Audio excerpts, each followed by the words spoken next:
이 세상에는 딱 두 가지 길이 있습니다. 하나는 생명의 길, 하나는 사망의 길. 은혜의 길, 저주의 길. 성경은 이 두 가지가 대립되고 있음을 보여주죠. 성경의 인물 중에 이삭과 이스마엘이 하나는 생명의 자손, 하나는 육신의 자손. 이스라엘과 애굽은 세상을 대표하고 이스라엘은 하나님의 택하신 자를 대표합니다. 오늘 본문에도 이 두 가지가 대립되고 있어요. 세상의 지혜, 하나님의 지혜. 십자가의 도, 십자가의 길이 하나님의 지혜인 반면에 세상 사람들은 이것을 도대체 깨달을 수가 있느냐. 우리가 복음을 전하면 어떤 일이 벌어져요? 하늘은 기뻐하지만 땅은 저항합니다. 자, 우리가 토요일부터 전도하기로 했는데 우리가 전도를 하면 할수록 세상은 우리에게 강한 저항감을 우리에게 나타낼 것입니다. 그럼에도 불구하고 우리에게 복음을 주셨고 기쁨을 주셨고 은혜를 주셨기 때문에 그거 가지고 나가는 거예요. 오늘 저희 교회 어떤 분들이 좀 방문하셨어요. 이분들이 전도를 하는데 해운대에 전도하는데 많은 사람들이 안 그래도 교회를 찾고 있었다고 이런 이야기를 의외로 많이 듣게 되었다고 하나님께서 저와 여러분들의 발걸음을 기다리고 계신 줄 믿습니다. 자, 바울이요 베스도 총독에게 복음을 전합니다. 자신이 어떻게 예수님을 만났고 어떻게 복음을 받아들였고 이 복음이 무엇인지 이야기합니다. 그러자 총독이 뭐라고 이야기하냐면 바울아 너의 많은 학문이 너를 미치게 했구나. 여러분 이게 세상의 반응이에요. 전도자의 말을 듣고 우리에게 호감을 갖고 우리에게 친절을 베풀고 당신이 이렇게 좋은 것을 가졌고 나에게 이렇게 선을 베풀다니 감사합니다. 이렇게 박수치는 세상 사람은 없습니다. 오히려 전도를 세상은 미련한 것으로 보고 있어요. 그러나 구원을 얻은 우리에게는 하나님의 능력이요 21절 말씀에 하나님의 지혜요 박해를 받았던 바울은 그리스도 영광의 광채의 비침을 받았기 때문에 이렇게 말하게 되는 것입니다. 전도 그러면 미련하게 보이면서도 영광스러운 양면성이 있습니다. 복음을 어떻게 전해야 되는지 21절 말씀에 한번 보죠. 21절 말씀 같이 한번 읽어볼게요. 시작. 하나님의 지혜에 있어서는 이 세상이 자기 지혜로 하나님을 알지 못하므로 하나님의 지혜에 있어서는 세상이 자기 지혜로 하나님을 알 수가 없다는 얘기예요. 그래서 확정하셨어요. 인간의 이성, 인간의 합리주의적 방식으로는 복음을 도대체 깨달을 수가 없다는 얘기예요. 불가능하다는 얘기예요. 이것을 우리가 인지하지 않으면 안 됩니다. 세상 사람들은 스스로 하나님을 만날 수 없어요. 세상 사람들은 스스로 복음을 접할 수 없어요. 지혜의 말, 아름다운 말로 아무리 설득해도 하나님을 만날 수 없어요. 설득해서 전했다면 이것은 더 이상 복음이 아닌 것입니다. 그럼 어떻게 우리가 복음을 전할 것인가? 하나님은 어떻게 이 복음을 전할 것인가? 그 부분에 대해서는 21절 마지막에 이렇게 나오죠. 전도에 미련한 것으로 믿는 자들을 구원하시기를 기뻐하셨다. 미련한 십자가의 도를, 미련한 전도의 방법을 통해서 구원하시기를 작정하셨다라는 것입니다. 자, 18절부터 25절까지 말씀에는요, 지혜라는 단어가 여러 번 반복됩니다. 지혜라는 단어가 무려 9번 나오는데요. 이처럼 지혜를 강조한 이유가 특별히 있습니다. 첫째, 복음을 세상의 지혜에 권하는 말로 설득하려는 전도자들이 있었기 때문에 요즘도 마찬가지예요. 두 번째는 고린도 교회가 지혜에 홀딱 빠져버렸어요. 여러분 첫 시간에 제가 말씀드렸죠. 고린도 지역은 그리스 지역입니다. 아테네와 아주 가까워요. 배 타고 2-3시간만 딱 넘어가면 바로 아테네입니다. 아테네는 어떤 도시예요? 지혜의 도시예요. 아테네는 어떤 도시입니까? 철학의 도시예요. 그렇다 보니까 고린도 교회 안에 어떤 일이 벌어지냐면 십자가의 도를 말하는 것보다도 지혜를 말하는 것을 더 자랑스럽게 여기고 더 학식 있는 자처럼 느껴지게 되고 더 있어 보이게 되었단 말이죠. 그러다 보니까 당연히 십자가를 말하는 사람들이 줄어들었고 오히려 십자가를 말하면 촌스럽고 십자가를 말하는 것이 꼭 현대스럽지 않은 것처럼 보이게 되었단 말이죠. 그래서 바울은 이거 세상의 지혜다. 여러분들이 생각하는 십자가의 도는 미련한 것처럼 보이지만 하나님은 이것을 능력으로 사용하신다. 20절 말씀 같이 한번 읽어볼게요. 지혜 있는 자가 어디 있느냐? 선비가 어디 있느냐? 이 시대의 변론가가 어디 있느냐? 하나님께서 이 세상의 지혜를 미련하게 하신 것이 아니냐?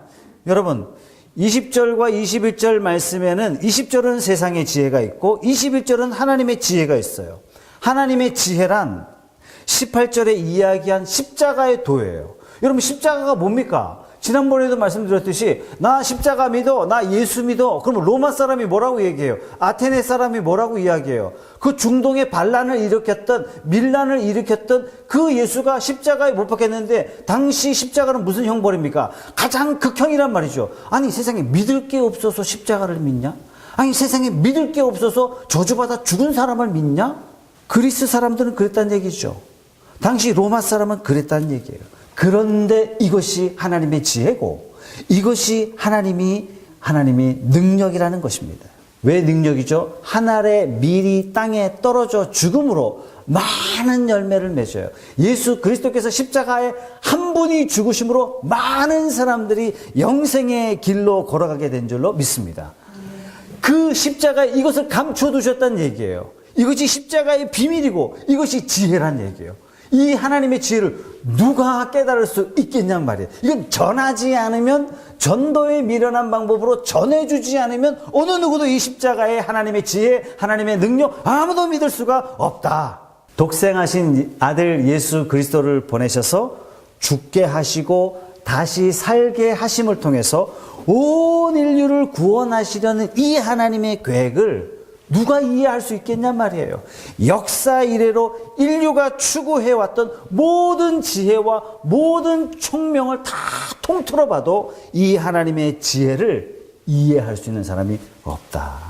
이것이 하나님의 지혜라. 22절 말씀에 유대인은 표적을 구하고 헬라인은 지혜를 찾는다. 유대인들이 표적을 찾는데요. 아니, 기적을 보여줘내 하나님 믿을게. 이런단 말이죠. 유대인들은. 뭔가 기적이 일어나면 우르르 몰려간다는 얘기예요. 고린도는 아테네와 매우 가깝다 그랬습니다. 고대의 철학과 역사의 중심이 아테네예요. 당연히 고린도 지방도요, 이런 역사와 철학에 대해서, 미학에 대해서, 아름다움에 대해서, 미술에 대해서, 예술적 가치에 대해서 고린도도요 굉장히 영향을 많이 받았어요. 그러다 보니까 고린도 사람들도 지혜로움, 이것을 굉장히 강조했던 도시가 고린도 지역입니다. 그런데 바울이 전한 복음, 어떤 예수예요? 나사로를 살리신 예수님을 전하고 있어요? 아니에요. 나사로를 살린 예수님을 전했더라면 표적을 구했던 유대인들이 우르르 달려왔을 거예요. 빈들에서 오병이의 기적을 보여주셨던 5,000명을 먹이신 이 예수님을 바울이 전했더라면 유대인들이 그래도 호응했을 거란 말이죠. 산상설교를 하시고 탁월한 탕자의 비유를 통해서 그 하늘의 지혜를 깨닫게 하시고 명철하게 하시고 지혜를 주셨던 이런 설교를 하신 예수님을 전했더라면 아마도 아테네 사람들, 고린도 사람들도 예수님을 따랐을 것입니다. 헬라 문화권 사람들로부터 어쩌면 바울은 환대를 받았을 겁니다. 그런데 23절에 바울이 어떻게 복음을 전해요? 예수님은 기적을 많이 행하신 분이십니다. 예수님은 지혜 중에 지혜입니다. 이렇게 전한 게 아니에요. 어떻게 복음을 전하냐면 23절에 이렇게 나와요. 우리는 십자가에 못 박힌 그리스도를 전하니 유대인에게는 꺼리끼는 것이요 이방인에게는 미련한 것처럼 보일지 몰라도 이것이 십자가입니다. 여러분, 십자가의 저주로 죽은 예수가 우리의 메시아다. 이거 누가 받아들일 수 있겠습니까? 이걸 누가 납득할 수 있겠습니까? 십자가의 저주로 죽은 그분이 나의 구세주입니다. 이게 말이나 되는 소리냐 말이에요. 그분이 죽은 자들 가운데서 다시 살아나셨습니다. 유대인들에게는 이게 거리끼는 것이고 지혜를 추구했던 헬라 사람들에게는 이게 미련한 것처럼 들릴 수밖에 없다는 것입니다. 2장 2절의 말씀 한번 읽어보겠습니다. 내가 너희 중에서 예수 그리스도와 그의 십자가에 못 박히신 것 외에는 아무것도 알지 아니하기로 작정하였습니다. 어디서 많이 본 것 같지 않습니까? 예수 그리스도와 그의 십자가에 못 박히신 것 외에는 오직 예수 그리스도의 십자가만 주장하고 십자가만 자랑하는 그런 목회자가 되게 해주십시오. 이제 평생의 기도의 제목인데 바로 여기서 나온 내용이에요. 왜냐하면 그리스도께서 이 땅에 오셔서 죽으시고 다시 살아나셨다는 것, 이것이 복음이고, 이 일을 위해서 창세기에 문을 여셨고, 이 일을 위해서 출애굽기를 여셨고, 이 일을 위해서 레위기의 여러 제사 제도들을 만드셨는데, 모든 제사 제도의 핵심이 뭐예요? 바로 그리스도께서 죽으시고 다시 살아나심의 복음의 원리를 사실상 창세기부터 말씀하시고 요한계시록까지 말씀하시고 계신 것입니다. 그래서 창세기 말씀을 묵상할 때도 예수 그리스도를 설교하는 것, 이게 구속사 설교예요. 출애굽기 홍해 사건을 건넌 이 사건을 통해서도 예수 그리스도의 십자가를 증거하는, 이게 구속사 설교예요. 역대상을 우리가 지나오지만 다윗의 행적 하나하나를 통해서 그 속에 감추어 두신 십자가의 비밀을 꺼내서 설교하는 것이 구속사적인 설교입니다. 왜냐하면 이것이 복음이고 여기에만 구원이 있기 때문에 그렇습니다. 사랑하는 성도 여러분, 저와 여러분의 인생에 오직 십자가만 부르짖는 그러한 충성된 하나님의 사람들이 다 되시기를 주님의 이름으로 축복합니다. 아멘. 세상에는 복음이 미련한 것, 꺼리는 것 같지만 저와 여러분들에게는, 부르심을 입은 자들에게는 그리스도가 하나님의 능력, 하나님의 지혜 되는 것입니다.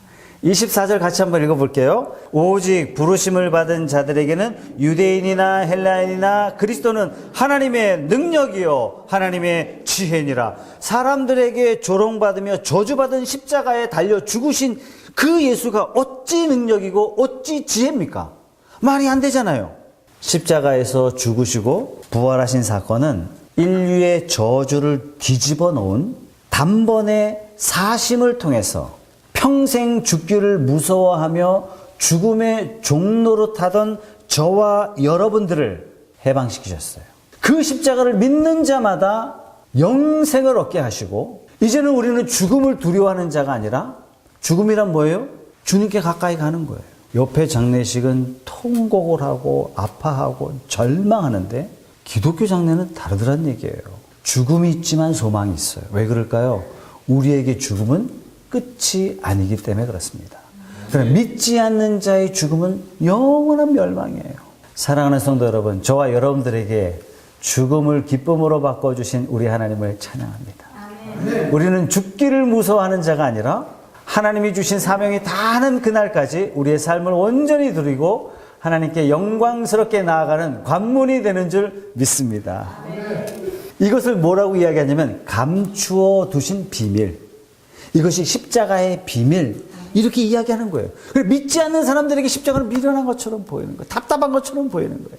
26절의 말씀 같이 한번 읽어보겠습니다. 26절 시작. 형제들아 너희를 부르심을 보라. 육체를 따라 지혜로운 자가 많지 아니하며 능한 자가 많지 아니하며 문벌 좋은 자가 많지 아니하도다. 여러분, 이 말의 뉘앙스를 한번 보세요. 야, 너희들 지혜로운 자가 많지 않잖아. 능력 있는 사람 별로 없잖아. 학벌 좋은 사람 많지 않잖아. 그런데 왜 자꾸 지혜를 이야기하고 있어? 지금 이렇게 이야기하고 있는 겁니다. 27절 말씀 같이 읽어볼게요. 시작. 그러나 하나님께서 세상에 미련한 것들을 택하사 지혜 있는 자들을 부끄럽게 하려 하시고 세상에 약한 것들을 택하사 강한 것들을 부끄럽게 하려 하시며, 28절 하나님께서 세상에 천한 것들과 멸시받는 것들과 없는 것들을 택하사 있는 것들을 폐하려 하시는. 왜 이렇게 하십니까? 29절에 이는 아무 육체도 하나님 앞에서 자랑하지 못하게 하려 하심이라. 여러분, 누가 자랑합니까? 실제로 자랑하는 사람은 열심히 있는 사람이 자랑하는 거예요. 헌신하는 사람이 자랑하는 거예요. 수고가 많은 사람이 자랑할 수밖에 없어요. 뭔가 성취했다, 뭔가 이뤘다 하는 사람이 자랑할 수밖에 없는 겁니다. 아니, 그러면 일도 잘하고 자랑도 하면 되지 않습니까? 기독교는 그게 아니란 얘기예요. 왜 그러냐? 육에 속한 사람들은 삶의 추구의 원리가 뭐냐면 자랑이에요. 그러나 신앙에 있어서는 자랑이 죽음에 이르게 되는 치명적인 병이다 라는 것입니다. 왜냐? 인간의 자랑은 반드시 하나님의 은혜에 대치되기 때문에 이 하나님의 은혜와 자랑이 양립해서 함께 기차 레일처럼 갈 수가 없다는 얘기입니다. 자랑하든가 아니면 하나님의 은혜만 부르짖든가 둘 중에 하나만 선택할 수밖에 없다는 얘기입니다. 그래서 에베소서 2장 9절에 이렇게 말씀하세요. 행위에서 난 것이 아니니 이는 누구든지 자랑하지 못하게 함이라. 우리의 구원을 누구도 자랑할 수 없어요. 내가 말이야 스스로 내가 깨달음을 통해서 이룰 수 없다는데, 이것조차도 하나님이 부르셨다는 얘기입니다. 로마서 3장 27절은 이렇게 말씀하십니다. 그런즉 자랑할 때가 어디 있느냐? 있을 수가 없느니라. 무슨 법으로냐? 행위로냐? 아니라 오직 믿음의 법으로니라. 성경은 철저하게 자랑이 우리의 삶에 발붙지 못하도록 말씀하고 있습니다. 그렇지만 우리 그리스도인들이 자랑할 수 있는 법을 오늘 말씀은 또한 소개하고 있어요. 31절 안 읽었는데 31절 같이 한번 읽어볼게요. 자랑할 수 있는 걸 소개해요. 시작. 기록된 바 자랑하는 자는 주 안에서 자랑하라 함과 같게 하려 함이라. 사람이 한 일이 아니라 하나님이 해 주셨습니다 라고 자랑하라는 얘기예요. 그럼 뭐 자랑할까요? 30절 말씀 같이 읽어볼게요. 시작. 너희는 하나님으로부터 나서 그리스도 예수 안에 있고 예수는 하나님으로부터 나와서 우리에게 지혜와 의로움과 거룩함과 구원함이 되셨으니. 첫째는요, 너희는 하나님으로부터 나서, 이걸 자랑하래요. 하나님의 택하심, 여러분들이 하나님을 택한 것이 아니라, 내가 하나님을 택한 것이 아니라 하나님이 우리를 택하여 주셨다는 얘기예요. 택하신 자를 어떻게 하셨어요? 두 번째, 그리스도 예수 안에 있고, 하나님은 택하신 자들을 그리스도 예수 안에 집어넣어 주셨다는 얘기예요. 우리가 그리스도 안에 있게 된 것은 최석찬이 그리스도 안에 들어간 것이 아니라 하나님이 우리를 잡아서 그리스도 안에 넣어주셨다는 얘기예요. 여러분, 그리스도 안에 있는 게 굉장히 중요한 사건입니다. 왜냐? 주님이 십자가에 달리실 때 여러분 어디 계셨어요? 그리스도 안에 있었어요. 내가 그리스도 안에 들어가려고 그런 것이 아니라 우리를 집어서 그리스도 안에 넣으셨다고요.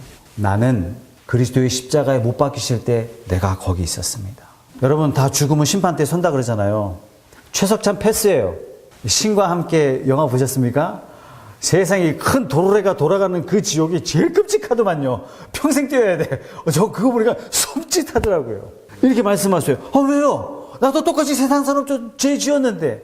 너는 그리스도 안에 있었느니라. 그리스도께서 십자가에 못 박혀 죽으실 때 너의 모든 죄가 정리되었노라. 이게요, 그리스도 안에 있었다는 뜻이에요. 내가 있으려고 있은 게 아니라 우리를 잡아가지고 그리스도 안에 집어넣으신 거예요. 이게 십자가의 비밀이에요. 놀라운 역사예요. 그래서 로마서는 우리의 옛사람이 예수와 함께 십자가에 못 박혔다 이렇게 말씀하세요. 함께 죽었고 함께 장사 지낸 바 되었고 예수 그리스도께서 부활하실 때 우리도 부활의 영을 입었느니라. 저와 여러분들이 그러한 존재라는 사실이에요. 참 놀랍죠. 또한 함께 일으키사 그리스도 안에서 함께 하늘에 앉히사. 저와 여러분들을 하늘에 앉혀놓으셨대요. 여러분이 놀랍지 않습니까? 여러분, 이게 끝이 아니에요. 이게 끝이 아니라 그 30절 후반절에 보세요. 예수는 하나님께로부터 나와서 우리에게 지혜와 의로움과 거룩함과 구원함이 되셨으니. 예수는 우리에게 무엇이 되어주셨냐면 지혜, 의로움, 거룩함, 구속. 구속으로 말미암아 의롭다 해주신 분도 그리스도. 거룩함, 즉 성화의 삶을 살게 하신 분도 예수 그리스도. 오늘 고린도 교회를 향해서 바울이 진짜 지혜를 원하느냐, 최고의 지혜를 원하느냐, 예수 그리스도가 우리의 지혜입니다. 아테네의 지혜, 그리스의 지혜, 철학의 지혜, 그것이 다 합쳐도 비교 불가능한 하나님의 지혜, 예수 그리스도를 여러분들에게 소개합니다. 사랑하는 성도 여러분, 자랑하는 자는 주 안에서 자랑하십시오. 바울이 이러한 마음으로 지금 말씀을 전하고 있는 것입니다. 천한 것, 멸시받는 것, 없는 것, 이런 자들을 다 택하셔서 하나님께서 고린도 교회 안에 딱 집어넣었더니 뭐 하고 있어요? 세상의 지혜를 자랑하고 있는 거예요. 명철을 자랑하고 있는 거예요. 교회 안에서 이런 일이 벌어지고 있는 거예요. 통탄할 일이에요. 광야에서 이스라엘 백성들을 가나안 땅에 집어넣었더니 뭐 하고 있어요? 가나안의 우상을 자랑하고 있는 거예요. 통탄할 일이 벌어지고 있는 거예요. 사랑하는 성도 여러분, 저와 여러분의 삶에 오직 예수만 자랑하고 하나님의 은혜만 부르짖는 저와 여러분들이 되시기를 주님의 이름으로 축복합니다. 하나님의 은혜를 부르짖으면 하나님께서는 은혜를 더 주시고 은혜를 더 주시고 은혜를 더 주십니다. 우리 성도님들 가는 곳마다 하나님께서 은혜의 길을 쫙 예비하시고 은혜의 선물들을 가득 담아주시는, 은혜를 체험하고 또 체험하고 또 체험하고, 나는 내 입술을 통해서 하나님을 자랑하고 또 하나님을 자랑하고, 그리스도의 십자가를 증거하고 자랑하는 저와 여러분들이 다 되시기를 주님의 이름으로 축복합니다. 이 푸른숲 교회는 다 사라지고 오직 하나님의 은혜, 오직 십자가만이 반짝반짝 빛나는 이 땅에 진짜 멋있는 교회, 그리스도의 십자가만 증거되는 주님의 귀한 교회, 여러분들이 다 되시기를 주님의 이름으로 축복합니다. 아멘.